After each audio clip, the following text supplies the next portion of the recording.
कि खाली अगर बिना भाव के भी प्रेम से अगर ज्ञान को समझा है तो फिर बात ही क्या है। समझ भी नहीं पाया अगर ज्ञान मिल गया तो भी कितनी बड़ी उसकी कीमत है। एक समय का प्रसंग आता है कि दो पति पत्नी थे। पति बहुत बड़ा भक्त था और पत्नी नास्तिक थी। उसे काम काज ही दुनिया का अच्छा लगता था, भजन भक्ति को कुछ भी समझती नहीं थी। संत महान पुरुषों के लिए उसके हृदय में कोई जगह नहीं थी। उन्हें देखकर बल्कि बहुत चिढ़ती थी। वो संस्कार एकदम 36 के आंकड़े में था, उल्टा था। पति पूरब तो वो पश्चिम थी। पति रोज नित्य सत्संग में जाने के लिए 2 घंटे का टाइम निकालता था। ये परमात्मा ने हमको 24 घंटे दिया है तो 22 घंटे पेट के धंधे में मैं लगाऊंगा, लेकिन 2 घंटे आत्मा के उद्धार के लिए मैं बाहर जाऊं। उसका ये नियम था। लेकिन पत्नी उस पर विवाद खड़ा कर देती थी, लड़ाई झगड़ा झंझट पैदा कर देती थी। लेकिन उसे प्रभु के प्रेम का रस मिलता था। भक्ति भाव में पूरा लग गया था, इसलिए वो उसके खरी खोटी पर ध्यान नहीं देता। देखो, जिसको भगवान का वास्तव में रस मिल जाता है, रस मिला मंसूर को, सूली ठोक दी गई, फिर भी अपने ध्येय से, अपने लक्ष्य से जरा सा विचलित नहीं। जो रस मिला था ईसा मसीह को, उन्होंने भी सूली की सजा सह ली, लेकिन उनके लिए भी माफी मांगते रहे, क्षमा मांगते रहे कि ये परमात्मा, हे प्रभु, इन्हें क्षमा कर देना, क्योंकि इन्हें पता नहीं कि मैं क्या। जो सूली पे चढ़ा रहे थे।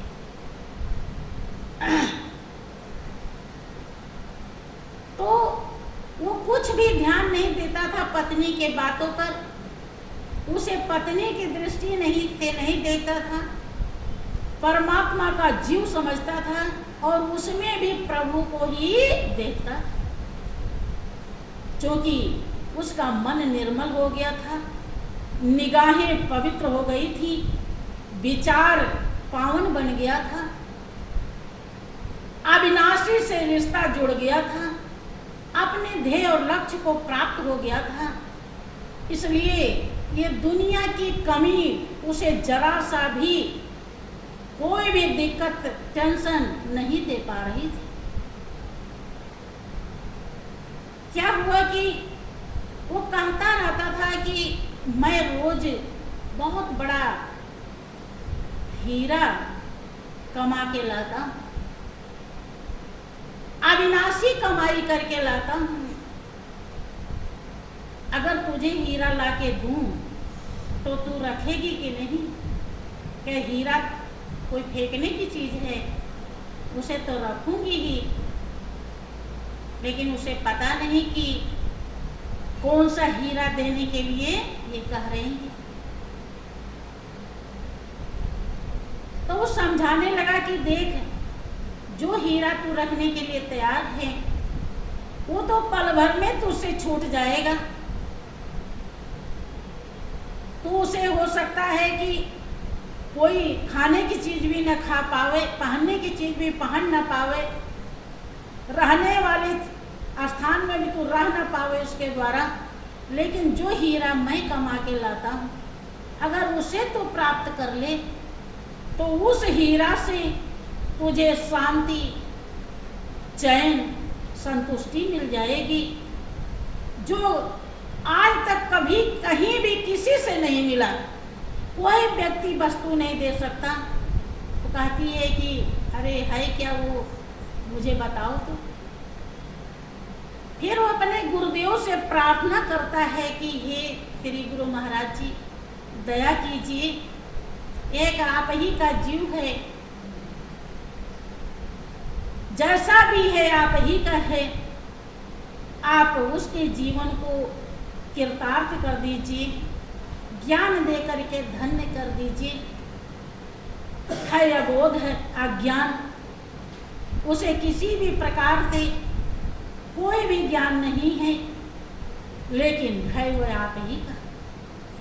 गुरु महाराज जी आते हैं और उसके कहने के नाते उसे सत्संग सुना करके, यद्यपि वो वहाँ बैठना भी पसंद नहीं कर रही थी, देखिए कि ये कौन सा हीरा लाए हैं, क्या दे रहे हैं, कोई बात उसे समझ में नहीं आ रहा है, लेकिन फिर भी प्रभु के सच्चे नाम का बोध करा दिया, सत स्वरूप का अनुभव करा दिया, सत धुन को सुना दिया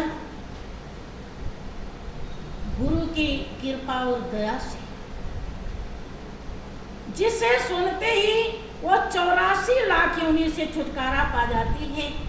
यद्यपि वो कुछ भी समझ नहीं पाई, क्योंकि हीरा मिल जाए और हीरे की परख नहीं है तो कोई भी खुशी वो दे नहीं सकता। या खुशी होगी? नहीं होगी। क्या होता है कि गुरुजी तो चले जाते हैं और वो उल्टे विचार लेकर के अपने पति को बहुत बुरा भला कहती है। तो एक ही नालायक कह रहा था कि हीरा मिलता है, हीरा लाते हैं, ये कौन सा हीरा है? खूब उल्टा सीधा कहती है, बहुत बुरी तरह से गुरु महाराज जी को भी कुछ कुछ कहने लगी, क्योंकि जब लोग बुराई पर उतरते हैं तो वो क्या कह डालेंगे कुछ भी पता नहीं है। उन्हें यही नहीं पता होता कि हम कितने पतन के गड्ढे में जा रहे हैं, क्योंकि अगर इसका ज्ञान हो जाए तो ज्ञानी है, फिर वो अज्ञानी कहाँ। अब वो देख लिया कि अगर मैं यहाँ रहता हूँ तो ये बहुत और ज़्यादा बुराई इकट्ठा कर लेगी, इससे अच्छा है अब प्रभु की इच्छा यही है कि अब इसका साथ छोड़ देना चाहिए। उसका पति उसी दिन से उसका साथ छोड़ देता है और वो गुरु दरबार में जा कर के भक्ति करके अपनी मंजिल पूरी कर लेता है। और ये इधर बहुत उल्टे कर्म करने लगी। जब वो चला जाता है उल्टे पैसे से पैसा कमाने लगी, खूब पैसा कमाया और मकान दुकान बनाया, तिजोरी भी भर ली। लेकिन भाई बहनों, सच्चरित्र, सच्चा चरित्र, सच्चा भाव, सच्चा ज्ञान, सच्चा प्रेम ही दुर्लभ है इस दुनिया में। धन दौलत रुपया पैसा महापुरुष इसको हाथ की मैल बताते हैं, लेकिन देखो सच्चे चरित्र की कीमत राजा हरिश्चंद्र ने जानी थी। कितनी कुर्बानी करके उसकी रक्षा किया, उसे जाने नहीं दिया। सच्चा चरित्र मीरा ने जानी थी, विष पी के भी उसकी रक्षा किया। आज 16 अक्षरों में नाम अंकित है। बहनों, अब वो ज्ञान जरूर पाई लेकिन कुछ भी नहीं समझी और उल्टे कर्म में लग गई। फिर क्या होता है, कुछ दिन के बाद उसकी मौत हो जाती है। जब मर जाती है तो सामने चांडाल का घर था, उसके यहाँ लड़की होकर पैदा होगी। अब जब पैदा हुई, सामने उसका पहले पूर्व जन्म का मकान है, उसे याद है कि ये मकान मेरा है।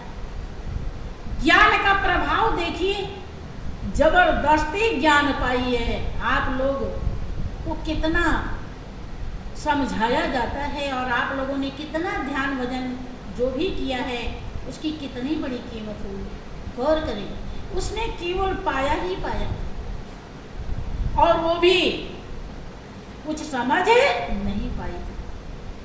उसी के बदौलत उसे फिर मनुष्य का जन्म मिलता है, लेकिन कर्म चांडाल का करी थी, इसलिए चांडाल के यहाँ जन्म मिलता है।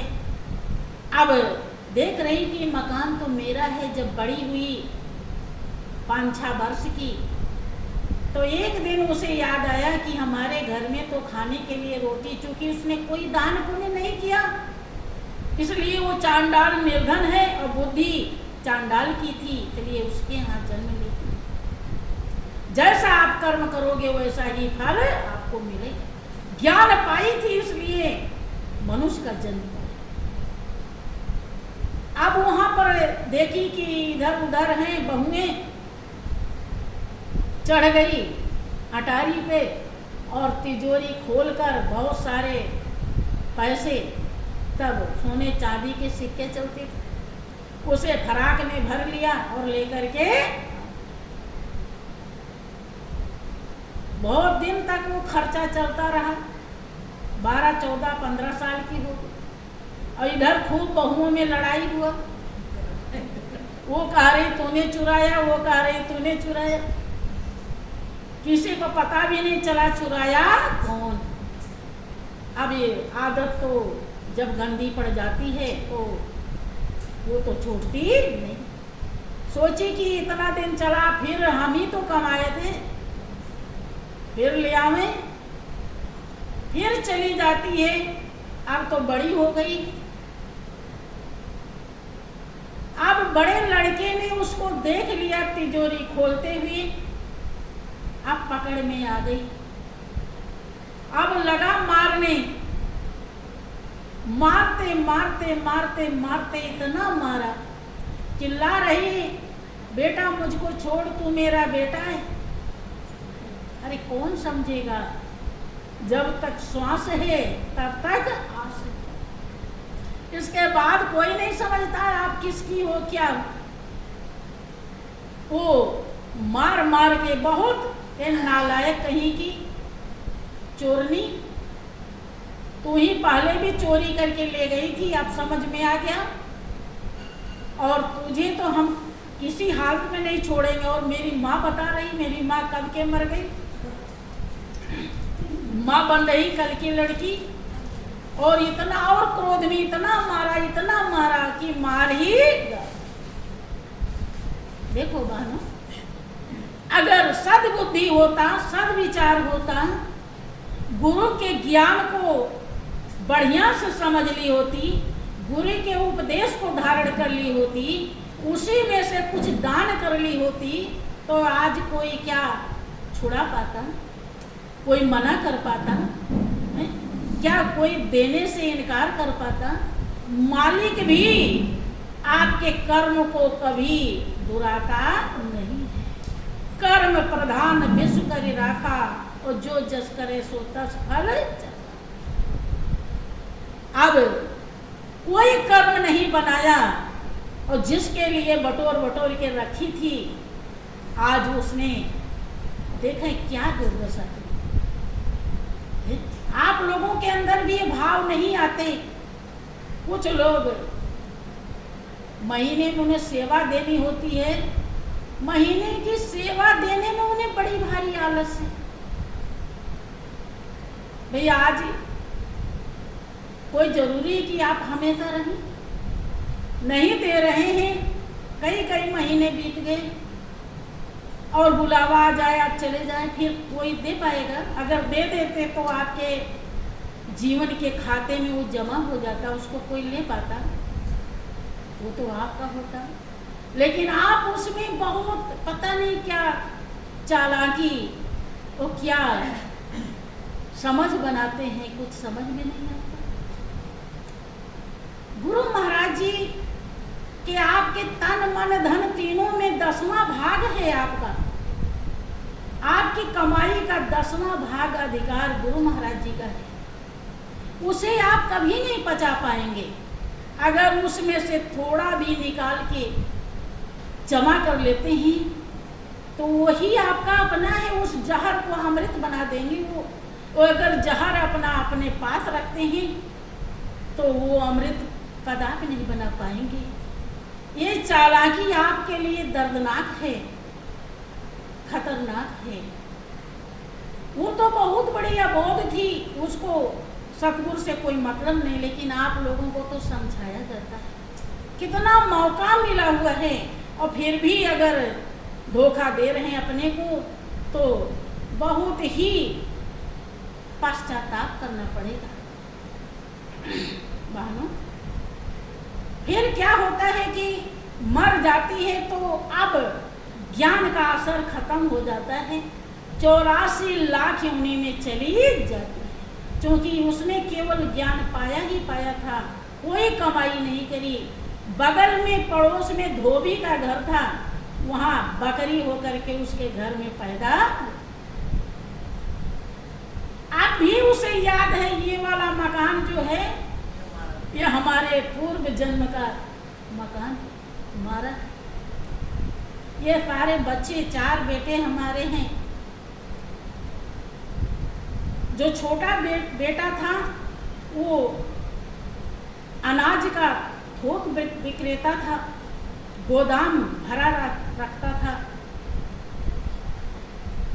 संजोग से कुछ दालें वगैरह भीग गई तो उसने धूप में बाहर फैला दिया। अब बकरी देख रही कि मुझे तो भूख लगी है, मेरा ही तो है, खा लेती, कोई दिक्कत नहीं। अब कैसे भी खूंटे से छुटा ली और खाने लगी। बेटा वहीं से चिल्ला रहा, ग्राहक बहुत आ रहे हैं, उसमें छुट्टी नहीं पा रहा, भगा रहा, लेकिन ये तो भाग नहीं रही, खाने में लगी। बेटे को बहुत गुस्सा आया। उसे क्या पता तुम कौन हो, वो तो जान रहा धोबी की बकरी है। तुम समझ रही हो कि मेरा बेटा एक तरफा से काम चलने वाला नहीं। अब वो डंडा उठाता है मोटा और सबसे पहले मुंह में खूब मारा। मुंह मारा तो गर्दन से ही मुंह टूट गया, लटक गया। फिर मारा, पांव टूट गया, गिर गई वहीं पे। जब इतना धोखा खाई, इतना डंडे पाई, तब उसे याद आया कि संसार क्या है। अब उसे ज्ञान होता है। अब गुरु महाराज जी की मूरत उसके सामने दिखाई पड़ने, याद सूरत भेजती है कि एक तू ही है और दुनिया में कोई भी नहीं। अब मुझे समझ में आया, लेकिन समय तो बीत गया था। और जैसे पुकारा तैसे गुरु महाराज जी सामने उपस्थित हो जाते हैं। कहते हैं, कहो बेटी, तूने तो एक भी नहीं मानी। बकरी की आवाज भी समझ रहे हैं। बहुत दयनीय दृष्टि से गुरु महाराज जी की तरफ देख रही है।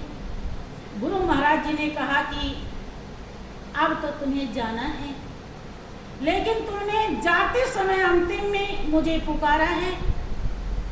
तुम्हारा कोई संस्कार किसी जन्म का पैदा हो गया जो मुझे पुकारने लायक बना दिया, और अब जो दर्शन पाई है इससे तुझे मनुष्य की जिंदगी मिलेगी और एक ब्राह्मण के यहाँ तू जन्मेगी और 5 वर्ष से 5 घर भोजन वो भीख मांगेगी और उससे तू भोजन बनाएगी और साधु को जिमाएगी, तब भोजन जिमेगी।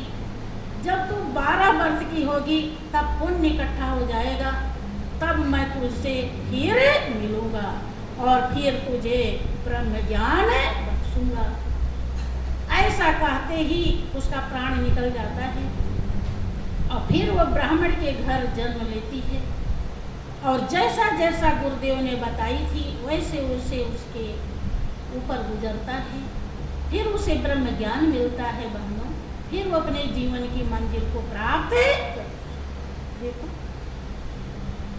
जो ज्ञान की इतनी बड़ी कीमत है उसे रात दिन उसका विकास करना चाहिए,